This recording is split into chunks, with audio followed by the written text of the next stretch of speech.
Okay, starting the video, number one on this. Now, if you're just tuning in for this to watch the lift kit and not the upper control arms, you can probably just skip this part of the video. But I'm going to go over how to get these upper control arms out, where the nuts are at on top to remove them, and how hard they are to get to. Okay, so for this one here, a lot of people said you have to remove the control module, the ECM, and the tip them, basically the part where all your electrical connections come in. It's got the fuse box on top, but actually you can get underneath, and I'm hoping you can see this. The bolt, I've got it loose, is under there, and hopefully you can see it. I don't know if there's enough light for you, but the bolt is under there, and you can reach it by hand if you use this type of ratchet. Unfortunately, I have a bunch of ratchets over the years. I started off in the late 70s working as an auto technician at GM dealerships. I've bought, everything from Craftsman to a bunch of other tools, a few Snap-on, but anyway, just a Craftsman reverse bend like this, so you can get in there and with a deep well on it and get underneath everything and get to that one. Now, the other ones even you think would be easier to get to, but it's even just as difficult. It's back here. This is your tower, your shock tower, whatever you want to call it. It's actually your strut tower. These three bolts secure the top of the strut, which I'm going to be taking out when I do the lift kit. But behind this tower, hopefully you can see down in there, is the bolt, and I have loosened it up. Hoping you can see it. Doing it with my phone is not the best, but anyway, I've been able to loosen it up. But to get to that bolt right there, you've got to use a totally different ratchet. I had just purchased this. My wife didn't come with this new series through Craftsman. I guess it's made in Taiwan, but it's extra long 3/8 ratchet. It's thin through the head here, so you can get in. And I had to use a standard socket, even though the bolt head sticks out a little. So you really need a deep well or a medium socket.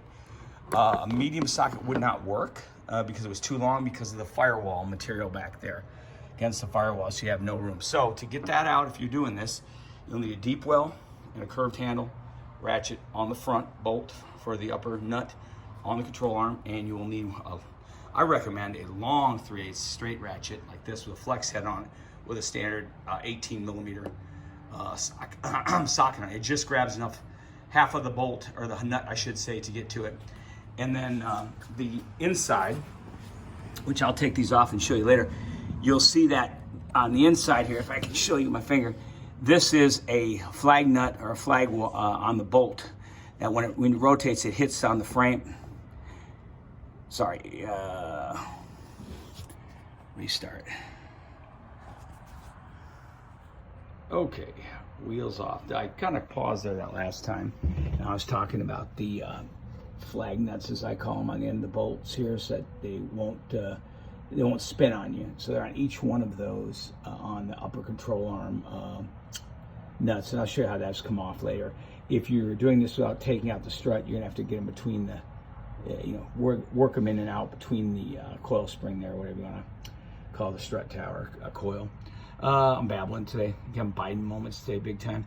Anyway, I'm gonna slowly go over what we're doing, and so far I've got the wheel off. Those of you who are doing the lift kit yourself and you're wondering about that, remove your rubber O-ring off here when you get the tires off, and I'll go over that in a minute. But these are 22 millimeter socket to take them off.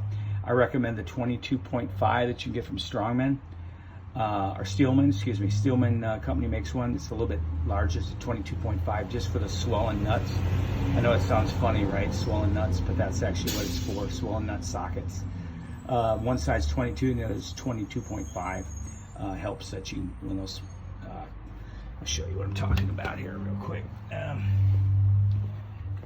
When these beauty nuts, whatever you want to call them, start to swell after so many times with air impacts on them, they are 22 won't fit it very well, so you've got to do that. Next step, like I said, when you take these rubber O-rings off for you, they're what holds your rotor on. Take them off, and I put them on a plate, and I use 303 on it. It's a protectant. It's for rubber because you don't want to put oil on these because rubber, petroleum products destroy rubber. So they're little rubber rings, and they keep they go right here. I should have shown that, but then I'm going to be doing this with a GoPro tomorrow, so I'll show you more individual stuff.